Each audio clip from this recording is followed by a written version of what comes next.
कैसे हैं आप सब। मैं राहुल आप सबको आपके अपने चैनल स्टडी वाला पे आप सबका स्वागत करता हूं। आज जो हमने वीडियो लाया है ये बायोलॉजी के प्रीवियस ईयर का वीडियो है, यानी पिछले सालों में पूछे गए ऑब्जेक्टिव के सवाल हैं। तो आज जो हम प्रश्न लेके आए हैं आपके लिए वो उत्सर्जन चैप्टर से संबंधित है और नियंत्रण और समन्वय से संबंधित, यानी लेसन 3 और लेसन 4 एक ही में कंबाइंड है। तो ये सेशन आप सब जिनको भी 2027 में एग्ज़ाम देना है उनके लिए बहुत ज़्यादा इम्पोर्टेंट होने वाला है ये सेशन। तो आप सब इस वीडियो को पूरा देखिए और एक भरोसा हम आपको दिलाना चाहेंगे आज कि जितना भी मैं करवा रहा हूँ आपको, अगर आप इतना रिवीजन करते हैं, यानी इतने सवालों पे अगर आपका पकड़ 80% भी बनते हैं तो आप एग्ज़ाम में मान के चलिए कि लगभग सवाल आपका टैकल होगा। ठीक है, तो और होली जैसे ही ख़त्म होगा हम आप सबके लिए सब्जेक्टिव का भी सेशन लेके आएंगे। मैथ का जो चैप्टर है, मैथ को बिल्कुल फिर से शुरू करेंगे हम लोग 0 से 10 से 11 तारीख में। तो उसके बारे में हम बताएंगे कि कब शुरू करना है। तो फिलहाल चलते हैं आज हम लोग सवाल की ओर। तो उत्सर्जन चैप्टर से सवाल है हमारा, और पहला जो सवाल है, कृत्रिम ब्रिक किन अपशिष्ट उत्पादों को रुधिर अपोहन द्वारा पृथक करता है। तो ब्रिक का जो कार्य है ये अलग करना है किसका, नाइट्रोजन को अलग करने का कार्य है। ब्रिक को हम लोग नेफ्रॉन के नाम से भी जानते हैं और ब्रिक का ही दूसरा नाम किडनी भी जिसको हम लोग जानते हैं। तो किडनी हमारे शरीर में 2 पाए जाते हैं। इसका मुख्य जो सबसे बड़ा कार्य है वो उत्सर्जन से संबंधित है। हमारे शरीर के जो अपशिष्ट होते हैं जिनका कोई भी हमारे शरीर में उपयोग नहीं होता है उनको ये मूत्र के रूप में अलग करता है हमारे शरीर से, और वो फिर मूत्र के रूप में हमारे शरीर से बाहर होते हैं। तो चलते हैं दूसरे सवाल की ओर। मनुष्य में ब्रिक एक तंत्र का भाग है जो संबंधित है किससे। तो ब्रिक जो है वो उत्सर्जन से संबंधित है। अगला सवाल है, मानव में डायलिसिस की थैली है क्या। तो डायलिसिस की थैली है नेफ्रॉन। निम्न में कौन उत्सर्जी अंग है। तो उत्सर्जी अंग कौन होगा, ब्रिक ही हमारा उत्सर्जी अंग होगा। ब्रिक के संरचनात्मक एवं क्रियात्मक इकाई को क्या कहा जाता है। तो ब्रिक के संरचनात्मक और क्रियात्मक इकाई को नेफ्रॉन कहा जाता है। सजीव जीवधारियों द्वारा किस प्रकार की नाइट्रोजनी पदार्थ का उत्सर्जन करते हैं। तो सजीव जो है, जीवधारी जितने भी सजीव जीवधारी हैं सभी नाइट्रोजनी पदार्थ का उत्सर्जन करते हैं। उनमें अमोनिया, यूरिक अम्ल और यूरिया, इनमें से सभी शामिल होते हैं। अब जो अगला सवाल है, मनुष्य में ब्रिक संबंधित होता है किससे। तो मनुष्य में जो ब्रिक है वो उत्सर्जन से संबंधित होता है। पौधों में उत्सर्जी पदार्थ है क्या। पौधों में उत्सर्जी पदार्थ होता है गोंद, टैनिन और रेजिन। ये तीनों रूप में अलग अलग पौधों में पाए जाते हैं। प्रोटोजोआ उत्सर्जी पदार्थों का निष्कासन करता है किसके द्वारा। तो इसका जो जवाब होगा विसरण के द्वारा करता है। लेटेक्स सामान्यतः कहाँ पाए जाते हैं। तो ये पीपल, पीला कनेर और बरगद तीनों में पाया जाता है। मानव गुर्दे का आकार कैसा होता है। तो ये सेम के बीज के आकार का होता है। किण्वन की क्रिया किस में होती है। तो ये क्रिया ईस्ट में होती है। निम्न में कौन सा हेट्रोक्राइन ग्रंथि है। तो ये है वृषण। मानव मूत्र में यूरिया की प्रतिशत मात्रा कितनी होती है। 2%। डायलिसिस मशीन रक्त का शुद्धिकरण की प्रक्रिया क्या कहलाती है। हीमोडायलिसिस कहलाती है। गुर्दे में उत्पादित मूत्र अस्थायी रूप से संग्रहित होता है, ये किस में संग्रहित होता है। तो ये होगा मूत्राशय में। इसका ऑप्शन नंबर डी। अगला सवाल है मूत्र किस वर्णक के होता है। तो मूत्र का जो पीला रंग है ये यूरोक्रोम वर्णक के कारण होता है। और क्लोरोप्लास्ट के बारे में आपको पता ही है कि क्लोरोप्लास्ट जो है ये प्रकाश संश्लेषण की प्रक्रिया में एक आवश्यक तत्व है। क्लोरोप्लास्ट में कौन सा तत्व पाया जाता है? तो क्लोरोप्लास्ट में मैग्नीशियम तत्व पाया जाता है। और क्लोरोप्लास्ट पाए जाते हैं कहाँ? तो पत्तियों के मीजोफिल कोशिकाओं में पाए जाते हैं। अगला सवाल कह रहा है निम्नलिखित में कौन मनुष्य का एक उत्सर्जी अंग नहीं है? तो अग्नाशय एक उत्सर्जी अंग नहीं है। कह रहा है यूरिया रक्त में कहाँ से प्रवेश करता है? तो यूरिया रक्त में यकृत के माध्यम से प्रवेश कर जाता है। फेफड़ा श्वसन से संबंधित है, वृक्क उत्सर्जन से संबंधित है। अगला सवाल है कह रहा है ग्लूकोज का पुनर्वशोषण कहाँ होता है? तो इसका पुनर्वशोषण पीसीटी में होता है। अगला विभिन्न क्रियाओं के फलस्वरूप बने हानिकारक पदार्थों का शरीर से बाहर निकलने के तंत्र को क्या कहा जाता है? तो इसको उत्सर्जन तंत्र कहा जाता है। और उत्सर्जन तंत्र के बारे में अगर बता दिया जाए आप सबको, तो इस प्रक्रिया के माध्यम से हमारे शरीर के जितने भी अपशिष्ट होते हैं, अपशिष्ट बोले तो जिनका हमारे शरीर में कोई भी उपयोग नहीं रह जाता है, सभी के सभी पदार्थ जिस प्रक्रिया के द्वारा हमारे शरीर से बाहर निकलते हैं उस प्रक्रिया का ही नाम है उत्सर्जन। तो इस प्रकार इसका ऑप्शन नंबर सी आंसर होगा। डायलिसिस मशीन द्वारा रक्त के शुद्धिकरण की प्रक्रिया क्या कहलाती है? तो यह प्रक्रिया हीमोडायलिसिस कहलाती है।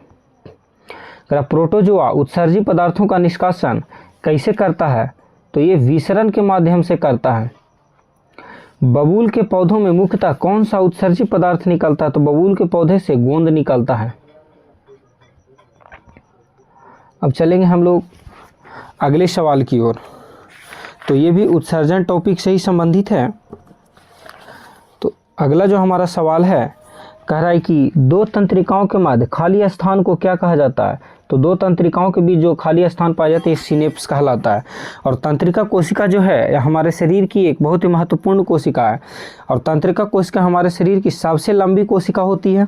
तंत्रिका कोशिका के बारे में और बता दिया जाए तो हमारे शरीर की एकमात्र कोशिका होती है जिसमें अगर खराबी हो जाए तो ये पुनः ठीक नहीं हो सकता है। लेकिन हमारे शरीर के अंदर पाई जाने वाली बाकी सभी जितनी भी कोशिकाएं हैं वो स्वयं अपनी क्षति की पूर्ति कर सकते हैं तंत्रिका कोशिका के अलावे।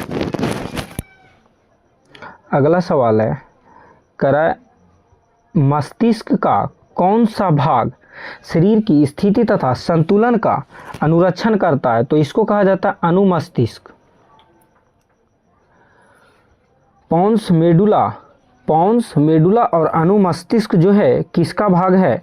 तो ये तीनों पश्च मस्तिष्क का भाग है। पश्च मस्तिष्क का भाग बोले तो मस्तिष्क के पीछे वाले हिस्से में पाया जाता है। हमारे मस्तिष्क के 3 हिस्से होते हैं, अग्र मस्तिष्क, पश्च मस्तिष्क और मध्य मस्तिष्क। अगला सवाल कह रहा निम्नलिखित में से कौन सी अनैच्छिक क्रिया नहीं है? तो ये हृदय का धड़कना।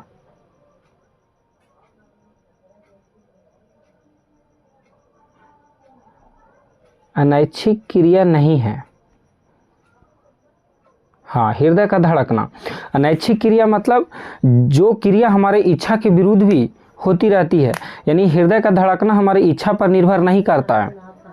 हमारे शरीर में 2 प्रकार की क्रियाएं होती हैं, ऐच्छिक क्रिया और अनैच्छिक क्रिया। बहुत सारे ऐसे अंग भी हो पाते हैं, जैसे हमारे शरीर में पलकों का झपकना जो है वो भी अनैच्छिक है, क्योंकि उसको हम अपनी इच्छा के अनुसार नियंत्रित नहीं कर सकते हैं। अब अगला जो सवाल है कह रहा मेरु रज्जु निकलता है कहाँ से? तो ये मेडुला से निकलता है। कह रहा निम्नलिखित में से कौन सा अंग संवेदी? तो ये दिमाग। अगला तंत्रिका तंत्र की रचनात्मक एवं क्रियात्मक इकाई को क्या कहा जाता है? तो इसको न्यूरॉन कहा जाता है। शरीर का संतुलन कौन बनाए रखता है? तो यह है सेरिबेलम। यह हमारे शरीर का नियंत्रण भी रखता है और संतुलन रखता है। देखिए इसके बारे में कहता है कि तंत्रिका कोशिका न्यूरॉन जो है मानव के शरीर की सबसे लंबी कोशिका है और ये मस्तिष्क में पाई जाती है। मानव मस्तिष्क का औसत भार कितना होता है? अगर मानव मस्तिष्क के बारे में औसत भार में बात किया जाए तो 1.4 kg लगभग 1400 ग्राम होता है, जबकि स्त्रियों में 100 से 50 ग्राम तक मस्तिष्क का वजन कम होता है। मनुष्य मस्तिष्क उत्तरदायी है किसके लिए? उत्तरदायी है मस्तिष्क। तो मस्तिष्क हृदय स्पंदन के लिए उत्तरदायी है, शारीरिक संतुलन के लिए उत्तरदायी और सोचने के लिए उत्तरदायी, यानी कि इनमें से सभी। करा सिनेप्टिक नॉब्स कहाँ पाए जाते हैं? तो सिनेप्टिक नॉब्स जो है न्यूरॉन में पाए जाते हैं।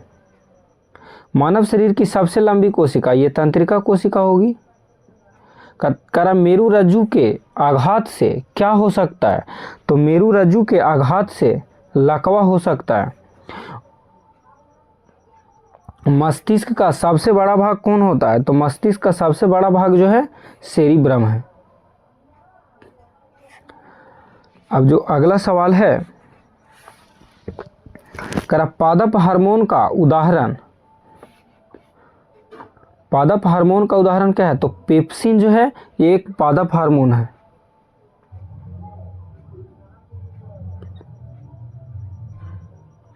करा ऑक्जिन क्या है?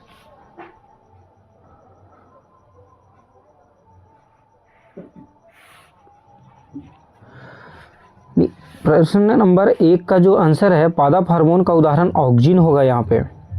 दूसरा कह रहा है करा ऑक्जिन क्या है? तो ऑक्जिन जो है एक प्रकार का हार्मोन है।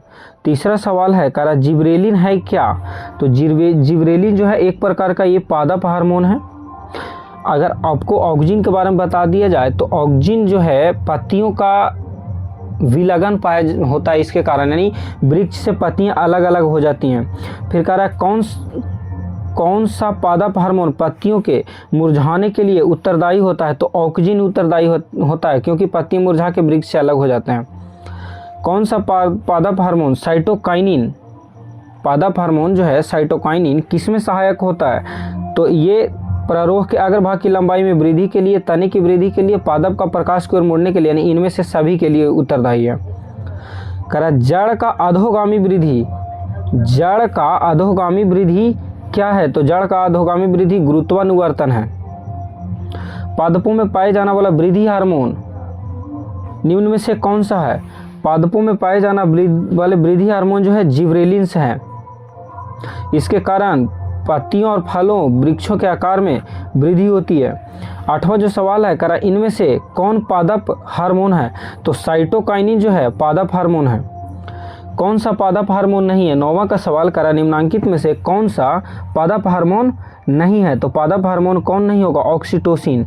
ऑक्सीटोसिन मानवों में पाया जाता है। ऑक्सीटोसिन जो है ये हमारे शरीर में, मनुष्यों के शरीर में एक रिलीज होने वाला हार्मोन है जो एक से दूसरे वस्तुओं को प्रति आकर्षित करता है। अगला सवाल करा बीजांड की ओर पराग नलिका की वृद्धि का कारण क्या है? तो इसका जो कारण है केमोट्रोपिज्म है। अगला सवाल करा लेटेक्स, लेटेक्स कहाँ पाए जाते हैं? तो लेटेक्स जो है, लेटेक्स पीला कनेर, पीपल और बरगद सभी में पाए जाते हैं। करा फल पकाने वाला हार्मोन किसको कहा जाता है? तो फल पकाने वाला जो हार्मोन है एथिलीन को कहा जाता है। प्रकाश की ओर प्ररोह की गति क्या कहलाती है? तो प्रकाश की ओर जो प्ररोह की गति होती है उसे प्रकाशानुवर्तन, हम लोग प्रकाशानुवर्तन के नाम से जानते हैं। तो इसका आंसर ऑप्शन नंबर डी हो जाएगा। अगला सवाल है निम्नलिखित में से कौन सा गुरुत्वानुवर्तन का उदाहरण है? तो गुरुत्वानुवर्तन का जो उदाहरण है वो जड़ की वृद्धि होती है, और गुरुत्वानुवर्तन में हमेशा विपरीत वृद्धि होती है, यानी अगर गुरुत्व ऊपर की ओर लगेगा तो वृद्धि नीचे की ओर होगा। जैसा कि जड़ में आप लोग देखते हो कि जड़ नीचे की ओर वृद्धि करता है। करा सबसे छोटी अंतःस्रावी ग्रंथि कौन सी है? तो सबसे छोटी अंतःस्रावी ग्रंथि पिनियल ग्रंथि है। पादप हार्मोन का एक उदाहरण क्या है? पादप हार्मोन का एक उदाहरण जो है ट्रिपल आई, इसी को कहा जाता है ऑक्जेलिक साइट कहा जाता है। ध्यान से निकल रहा है अभी। पादप हार्मोन क्या कहलाते हैं? तो पादप हार्मोन जो है फाइटो हार्मोन कहलाते हैं। वह हार्मोन जो पौधों में कोशिका विभाजन को रोकता है उसको क्या कहते हैं? एब्सिसिक एसिड का कहते हैं। हाँ, इसको ट्रिपल ए है ना, इसे ही हम लोग जानते हैं। तो आज प्रश्न के साथ हमारा आज का ये सेशन समाप्त होता है। तो ये सेशन अच्छा और ये आपके दृष्टिकोण से बहुत ही ज़्यादा महत्व, यहाँ से आप देखने को मिलेंगे क्योंकि सारे के सारे सवाल पिछले वर्षों में पूछे गए हैं। तो आप सब इनका रिवीजन करिए और अपने उद्धार देते अभ्यास आपसे वो करवा सकता है जो इंसान कभी भी सोचा नहीं होगा कि हाँ हम ये कर सकते हैं। तो आपको अगर अच्छा लगता है हमारा कंटेंट, हमारा सेशन अच्छा लगा तो आप हमारे वीडियो को को लाइक करें, चैनल को शेयर और सब्सक्राइब करें। धन्यवाद।